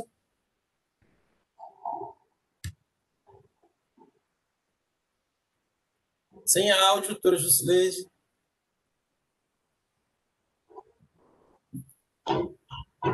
Bom dia a todos, seu presidente, seu procurador, conselheiros e conselheiras. O meu processo é bem semelhante, praticamente o mesmo, digamos assim. Algumas coisas, a diferença é que aqui ele está destacando que o vidro é laminado, né? E que o meu relato é bem semelhante ao relato da doutora Inês, e ele apenas que chamou a atenção foi que aqui o fiscal ele constatou a ausência de livro ou ficha de composição técnica das mercadorias produzidas pela empresa, declarado pela própria empresa. Então, a própria empresa declarou que ela não tem ficha de composição técnica das mercadorias, né? E também foi considerado algumas respostas satisfatórias do fisco. Ele fez algumas perguntas, como se tornar negócio fiscal de aquisição de bens temperados, além do preenchimento de uma planilha que identificasse o tipo de vidro de cada produto comercializado pela empresa. Em resposta, a empresa declarou que não adquiriu vidro temperado, né? Diante dessas respostas, não atendendo às alegações do fisco, ele resolveu, para que seja uma decisão assim, circularizar com os maiores clientes, confirmando os produtos adquiridos como sendo temperados ou laminados, né? E o fiscal fez exatamente igual. O fiscal que fez esse procedimento para ficar mais isento de qualquer responsabilidade que estivesse impondo, mas que, de fato, a empresa não falou, digamos assim, a verdade, né? Ela estava sometendo informações. E também a questão dos IPIs, que foi incluída na base de cálculo, as notas fiscais futuras também se destacam no CMS-FP 5116, no 6116 e no 5117 no 6117. Se pagamento incorreto no CFOP 5405, também no procedimento. E, diante de todas essas, e que a situação, eles têm sugêneres e que essa classificação em relação aos vidros é com o filho de pagar menos imposto. Né? Essa é uma das alegativas da contribuinte. Né? E que ele diz que em nenhum momento, absolutamente, eles tinham fabricavam vidro temperado. Né? Em nenhum momento. Esses argumentos, o jogador monocrático divulgou esses argumentos de insubsistentes, né, porque não apresentou nenhuma documentação de juros fiscais. Ele não apresentou nada, está lá postado nos autos, nas folhas 13, 14, 117, a 142, 144 A de CD. Então, essas alegativas são infundadas, conforme o jogador monocrático, que o sistema já ativo da falta de recolhimento do ICMS de tributação normal e do ICMS de tributário nas saídas de laminados estão apostados nas folhas 13, 14, 107, 142, 144 A de C21, que explicitam as informações de numeração da nossa fiscal objeto da atuação, valores das operações, entre outros. Então, acrescentando mais um pouco, é que a multa, o ICMS, o crédito, o ICMS, é de R$ 18.501,88, muda de igual valor de R$ 18.501,88, totalizando R$ 37.003,76. Então, praticamente essas considerações, porque no tópico geral, tanto o julgamento da instância como a assessoria tributária tem o mesmo pensamento do primeiro processo do doutor Elinete. Ele afasta a multa de 20%. Existe uma legislação própria para o caso citado, né, que é o artigo, que ele concorda com o auditor fiscal, né, então ele nega também, ele afasta completamente a redução da multa. Então, praticamente, a doutora Procuradoria também, eles dão um parecer baseado em todas aquelas informações que ele já passou aqui, e que ele concorda com o parecer da jogadora de distância. Esse é o relato, presidente. Obrigado, Leite. Feitos os relatos, a gente vê que a similitude, eu creio que possamos votar os dois processos. Com a palavra, doutor Biratã Andrade. Senhor presidente, eu vou tentar ser bem objetivo, porque a doutora Maria Elineide fez um relato assim, bem substancioso, a doutora Lucileide complementou. A gente observa que os fatos aqui, muitos aspectos são idênticos. Então, só assim, inclusive a doutora Elineide fez a leitura basicamente na íntegra, né, do parecer da consultoria, não seria necessário estar aqui repetindo o que já foi dito, já foi lido. Só para, em resumo, não existe fundamento para alegação de falta de fundamentação do julgador de primeira instância, porque, efetivamente, os argumentos do contribuinte, ainda que de forma sintética, resumida, foram analisados. Também sem fundamento a alegação da aplicação de multa prevista em norma estadual sob o argumento que seria confiscatório, como já disse de forma reiterada aqui no nosso contencioso, a matéria de natureza constitucional, não seria objeto de análise por esse órgão administrativo de julgamento. Continuando, também existe penalidade específica do artigo 123 13C, não tem fundamento também a redução de multa a 20%. E em relação ao médico, acho que é aí que a gente tem que comentar um pouquinho mais, né?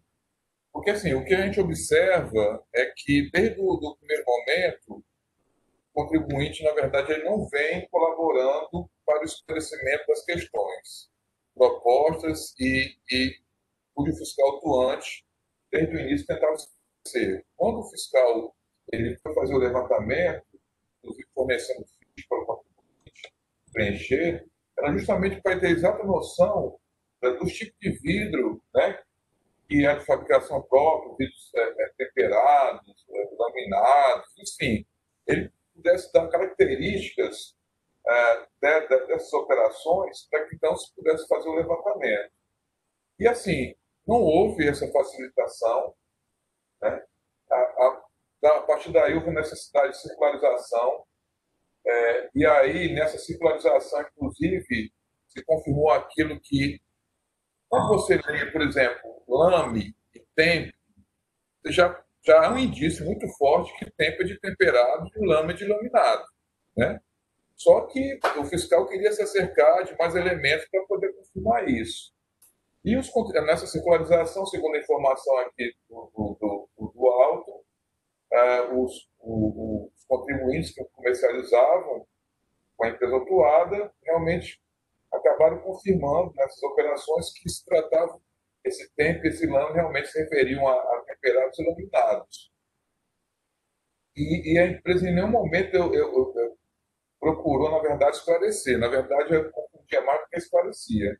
A única questão aqui que me chamou a atenção, e que talvez as relatoras possam explicar melhor, é porque, assim, só tem algo aqui que o contribuinte explica, tenta demonstrar, na verdade, né? Explica, tenta demonstrar, em prol das suas alegações, que ao lado de cada nomenclatura dessa que ele deu, tempo, dinâmico, tinha uma descrição de mercadoria com o número comum do Mercosul, NCM, o que, de alguma forma, faria distinção, né, do que é temperado do que é laminado. Eu não vi, assim, pelo menos, nem no parecer algo nesse aspecto específico. Me parece, a conclusão que eu tenho é que isso não esclareceu absolutamente nada, mas eu gostaria de ouvir o relator em relação a essa argumentação do contribuinte, que acho que foi a única que, a meu ver, poderia servir de fundamento para a tese suscitada por ele. Fora isso, eu não vi nada que pudesse desconstituir a autuação fiscal. E aí tem os outros erros, também já foram citados, a questão do CFOP 5405, foi classificado devidamente como CFOP com 5405, tendo mercadoria de terceiro sujeito à execução tributária com o semestre retido, e como se o semestre tivesse sido pago, e na verdade, se contratou não era isso, não foi confirmado essa retenção. Também erro aí na indicação do IPI, né? O IPI não foi incluído corretamente na base do campo. E sim, são essas considerações da consultoria e do nosso entendimento, ao princípio, também pela confirmação da autuação fiscal, por entender que o contribuinte, durante, tanto antes da autuação fiscal, como durante o processo administrativo, na sua impugnação de recurso, não colaborou muito para o esclarecimento, e a única questão que, em tese, poderia servir para desconstituir a autuação seria essa da descrição da mercadoria, segundo ele, o que poderia demonstrar que estaria correto é que ele, ao lado dessa descrição, teria indicado o NCM dessa mercadoria, o que, de alguma forma, evidenciaria o que seria temperado e flor laminado. Essa questão é que só que eu gostaria de ouvir dos relatores, senhor presidente, para poder depois a gente debater alguma coisa a respeito. Mas, assim, quais são essas considerações? Obrigado. Obrigado, Creatan, sobre suas considerações. Devolvo a palavra aos conselheiros. Doutora Juscelite, se Escreveu. Deixa eu ver quem mais se inscreveu aqui. Doutora Elineide também. Primeiramente, doutora Juscelia, depois doutora Elineide. Senhores conselheiros, senhor procurador, senhor presidente, nas folhas de 166 até a 68, 69, até as folhas de 66 a 69, agora a gente apresenta umas notas fiscais, né, onde, de fato, na descrição dos produtos, ela apresenta o NCM, ela descreve aqui a nomenclatura desses produtos. Agora, de fato, não há esclarecimento por parte da empresa, do contribuinte, a que se refere essa nomenclatura, se de fato é vidro temperado ou se é de vidro laminado. Porque existe só uma numeração. E quando o agente fiscal solicitou esclarecimentos, ela só se detém a dizer que não tem vidro temperado, né? E não dá nenhuma informação mais consistente que seja, digamos assim, que comprove que essa nomenclatura, de fato, venha a ser de vidros não laminados e não temperados. Então, assim, eu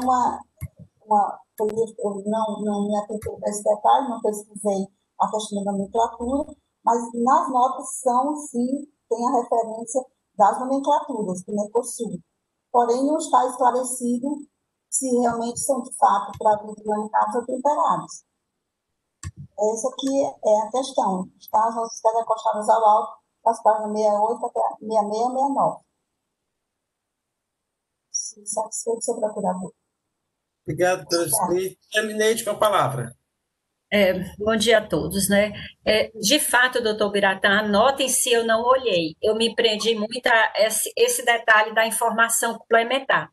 Na informação complementar, o agente do fisco explica que, não obstante a informação descrita no produto, ou seja, conste informação descrita no produto, é porque esse tipo de ação fiscal aqui já partiu que detectou na análise do banco de dados algumas irregularidades.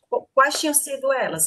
Primeiro, a empresa vendia vidro como se tivesse pago a substituição tributária pela entrada, quando não existe nenhuma nota fiscal de entrada de vidro, de vidro, no meu caso, temperado, né?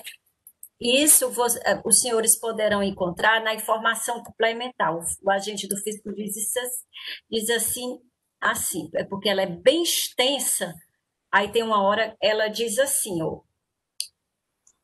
deixa eu pegar aqui bem direitinho para os senhores vão entender. O anexo 2 mostra claramente que, para o mesmo produto, a empresa alterna a escrituração de CFOP. Em algumas declara o CFOP 5405, ou seja, venda de mercadoria com substituição tributária retida, não destacando o ICMS com a alegação de que o mesmo fora retido por substituição tributária. Em outras notas, no entanto, escritura CFOP desse mesmo produto como venda de produção, 5401, 5402 e 5405, com o devido destaque. Então, para as vendas com substituição tributária retida, ela tinha que ter alguma nota de fiscal de entrada com substituição tributária, ou então lá no estoque. Só que o que o fiscal constatou, em relação a esse item, outra discrepância encontrada diz respeito à saída do vidro temperado, com CFOP de venda de mercadoria adquirido de terceiro e não como venda de produção. Aqui repete o que eu disse agora. Não existe no banco de dados de notas fiscais destinada ao contribuinte nenhuma nota fiscal de compra de vidro temperado que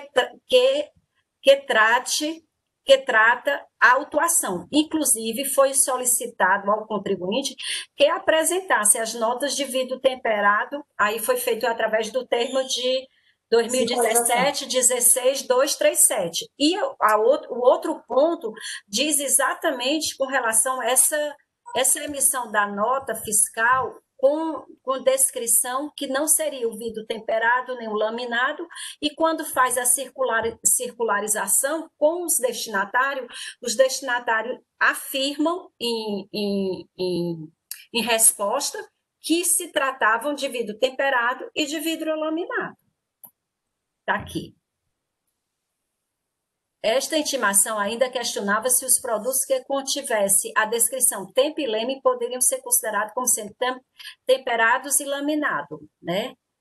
Que foi a parte que ela fez para o contribuinte. O contribuinte não apresentou uma resposta conclusiva. Diante de mais uma resposta evasiva e contraditória, a fiscalização resolveu circularizar com os maiores clientes e estes confirmaram que os produtos adquiridos como sendo temperados ou laminados, como temperados ou laminados, conforme o caso, corroborando com o critério. E aí sim, era mais outra justificativa para enquadrar esses produtos como sujeito à substituição tributária e que não tinha sido recolhido. Nas notas, ficando bem claro, nas notas cuja classificação está equivocada pela empresa, ou errada, se assim quiser. Certo? Porque ele não, na falta de recolhimento, ele coloca todas as situações. Uma foi a classificação errada pela empresa, outra o CFOP errado, outro foi a questão da base de cálculo do IPI, obviamente, que não foi considerado, se saíram como produção de terceiro, ele não colocaria o IPI. O IPI, em alguns casos das notas que tinham substituição tributária, ele botava o IPI num percentual menor. É isso. Senhor presidente, Obrigado, doutor Slay, depois o doutor Alexandre Goiana.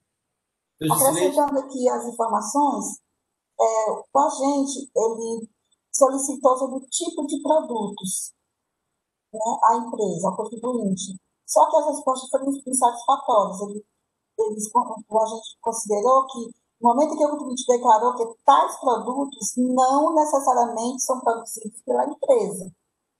Então, ele solicitou as notas fiscais de aquisição de vidros temperados, além do preenchimento de uma planilha que identificasse o tipo de cada produto comercializado pela empresa. E, em resposta, a empresa declarou que não adquire vidro temperado. Então, ela insiste em dizer que não adquire vidro temperado, e aí não apresentou as planilhas e nem apresentou as notas fiscais, né, conforme a Fernanda acabou de relatar, as notas fiscais de aquisição desses produtos. Porque ela insiste em dizer que o tempo que ele quer dizer não quer dizer que é temperado, e o lã não quer dizer que seja laminado. Quer dizer que é um tipo de vidro que vai ser ainda, digamos assim, fabricado, né? É isso que ele fala. Não necessariamente que seja aquele tipo de vidro temperado ou laminado. Ele diz que ele diz que a descrição na nota de vidro temperado, mas sim de um vidro que possui qualidade para sofrer o processo de têmpera. E o tempo é qualidade do vidro. Tanto assim que ao lado de cada descrição de mercadoria, aí é quando ele coloca a nomenclatura do Mercosul, né, a MCM. Porque o que evidencia que é temperado e que é fluido laminado. Quer dizer, ele diz que no momento em que eles absolutamente nunca foram vidros temperados, os vidros eram fluidos laminados, e que essa descrição de tempo na nota fiscal quer dizer que é um tipo de vidro que possui qualidade para sofrer o processo de têmpera, o tempo. E é qualidade do vidro. É essa a justificativa que ele dá. Então, argumenta exatamente isso. E aí, quando ele evidencia o MCM em cada nota fiscal, que estão postadas nos autos da página, eu tenho aqui, 66 até o 69. Mas, de fato, as notas estão no Código 5405, que estão no Código indevido, porque não houve nenhum pagamento antecipado de ICMS, substituição tributária, né? E tem também notas fiscais de venda, As notas na página 166 é na 5405, 67, 5405. As notas no 68 já é também 5405. As notas do 69 já dá 6101 de vendas e produtos de mercadoria. Então, não existe assim, o recolhimento do ICMS para essas notas, né? Constituição tributária. E alega exatamente essa questão da nomenclatura, dizendo que não, que esse tipo de vidro ele é um tipo que vai sofrer temporização. É isso. Mais alguma Obrigado a você. informação? Doutor Alexandre Goiano quer falar. Fala, doutor Alexandre Goiano. Muito breve, senhor presidente. Bom dia a todos novamente. Primeiro aqui a gente tem que exaltar aqui o trabalho feito pelo agente fiscal, né? Como a doutora Elineide colocou, fez aqui umas informações complementares bem robustas, né? Trouxe toda a sua linha de entendimento, metodologia que foi empregada, trouxe a questão do IPI, assim, de uma forma muito clara. E, por outro lado, senhor presidente, a gente realmente a gente fica um pouco fica um pouco desconfortável com algumas questões trazidas aqui pela defesa, até pela falta de prova, né? Nós temos aqui uma situação técnica, né? Saber o que é vidro laminado, o que é float, o que é vidro temperado, se o que saiu realmente foi industrializado lá ou não foi. E o contribuinte, a nenhum momento, ele traz prova disso, né? Ao contrário, ele até traz algumas situações aqui que nos deixam até um pouco assim, na dúvida sobre a real intenção, né? Então, por exemplo, quando se busca aqui na TIP, né, na tabela de incidência do IPI, esses códigos que ele utilizou para, por exemplo, essas 4 notas que ele citou, que é o código 7005-2900, né, onde não tem a incidência de IPI no caso, só teria se fosse zero, só haveria a aplicação dessa alíquota de 0% se fosse vidro óptico, né, que não é a questão, entendeu? Então, assim, falta aqui, senhor presidente, mais provas para a gente poder ter uma... eu estou falando isso do ponto de vista da defesa, né, do ponto de vista do recurso. Faltam mais provas técnicas até como laudo, alguma coisa do tipo, para a gente poder formar um convencimento de uma forma contrária ao que foi gravado pelo auto de infração, né? Então, são só essas considerações mesmo, senhor presidente, que eu queria fazer. Obrigado, doutor Alexandre. Doutor Luiz, deseja falar? Doutor Henrique? Não, presidente, é só para confirmar aquilo que os conselheiros estão colocando, e na própria informação complementar e também no parecer, deixa claro que os próprios fornecedores comprovaram que aqueles vidros que foram vendidos à adquirente, à autuada, eram vidros temperados. Então, não é mais que se discutir essa questão. Obrigado, doutor Wilson. Diante da fiscalização que foi realizada, senhor presidente, não há nenhuma dúvida que esses vidros são temperados ou laminados. Foi feita a fiscalização e os maiores clientes confirmaram que os vidros são temperados e laminados. Está aqui acostado nos autos. Certo, você. Então, os senhores já estão confortáveis para votar o processo? Doutor Henrique? Não, presidente, era só isso mesmo aí que o doutor Leilson falou e a doutora Jusceleide complementou, né? E também, pegando as palavras do doutor Alexandre, né? Realmente teve o cuidado de fazer um trabalho bem especificado, né? Até circularizar, pegar informações dos clientes, né? Dos fornecedores. Então, assim, eu acho que a defesa realmente alega algumas informações, mas não traz documentos que possam corroborar com o que ela falou, né? Diferente do que foi apostado pelo próprio auditor. Ainda tem um detalhe, senhores.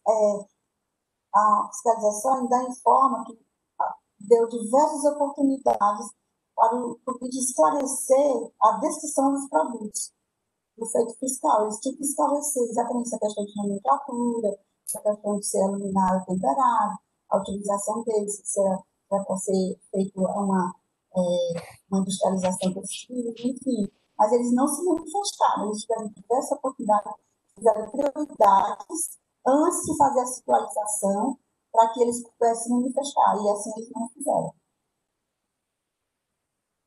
Então, após a manifestação dos senhores, doutor Bertan deseja fazer alguma manifestação? Eu creio que todos... Não, né? Pronto.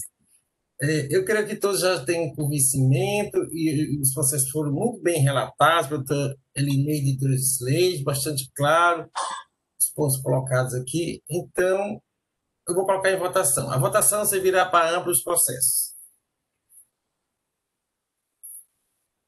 Doutor Elineide? Doutor Franzé. Temas preliminares, né?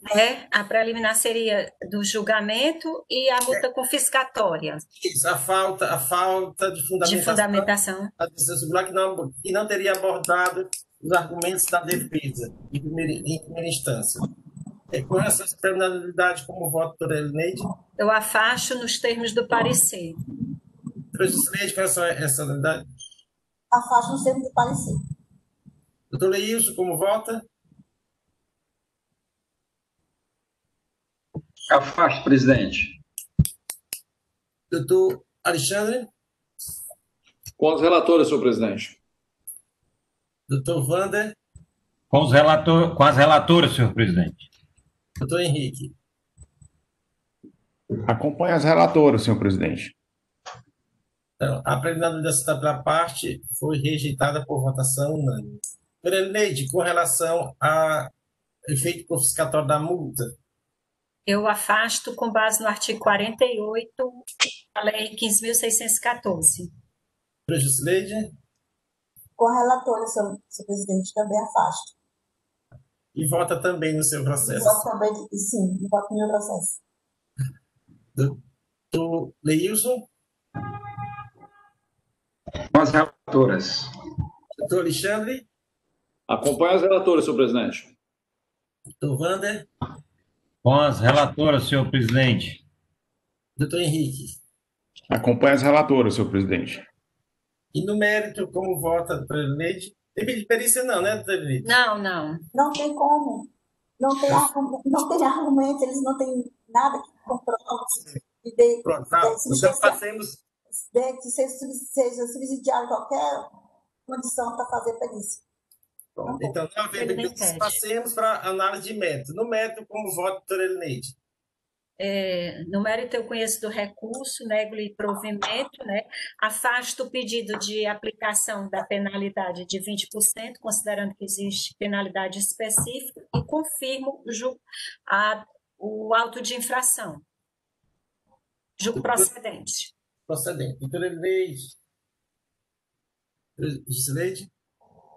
Também afasto, né, a multa de redução da multa de 20%, baseado no artigo 48, e também torno procedente a acusação de feito fiscal, baseado na da Procuradoria. Tá certo. Doutor Leilson? Com as relatoras. Doutor Alexandre? Acompanho o voto das relatoras, senhor presidente. Doutor Wander? Com as relatoras, senhor presidente. E doutor Henrique? Acompanho o voto das relatoras, senhor presidente. Então, concluída a votação, a segunda Câmara resolve por unanimidade de voto, conhecer o recurso, negar provimento e confirmar a decisão condenatória da primeira instância nos termos do parecer da assessoria adotado pelo representador do PGE. Esta é a decisão. Bom, senhores, nós já exaurimos nossa pauta de hoje, analisamos os 4 processos pautados e está encerrada a presente... Assuntos gerais, se não houver assuntos gerais, está encerrada a presente sessão e todos estão convocados para a 24ª sessão virtual de 14 de outubro. Amanhã teremos um único contribuinte, MAB, Comercial MAB Limitada. São 4 processos, Relatores são o doutor Alexandre Goiana, doutor Leilson, doutor Felipe Pino, no caso do doutor Wander, e doutor Alexandre Goiana. O doutor Alexandre Goiana está em 2 processos. Essa classificação do doutor Alexandre Goiana, exatamente em razão da numeração do aí. Está em ordem crescente. Tudo bem? Presidente, aquele da decadência que eu pedi vista é quando mesmo? Quinta-feira, sexta? Quinta-feira. Serão 2 processos. Né? É porque esse feriado tumultuou hoje. Nós estamos na terça, né? Depois da manhã. Isso. A terça com cara de segunda. Quinta-feira é dia do professor, viu? Então, quem for professor aqui do grupo já está liberado, não precisa vir, né, senhor presidente? Leilson, tu pode me mandar o material que tu então, tem está todo mundo liberado, viu? Eu Aqui só tem professor.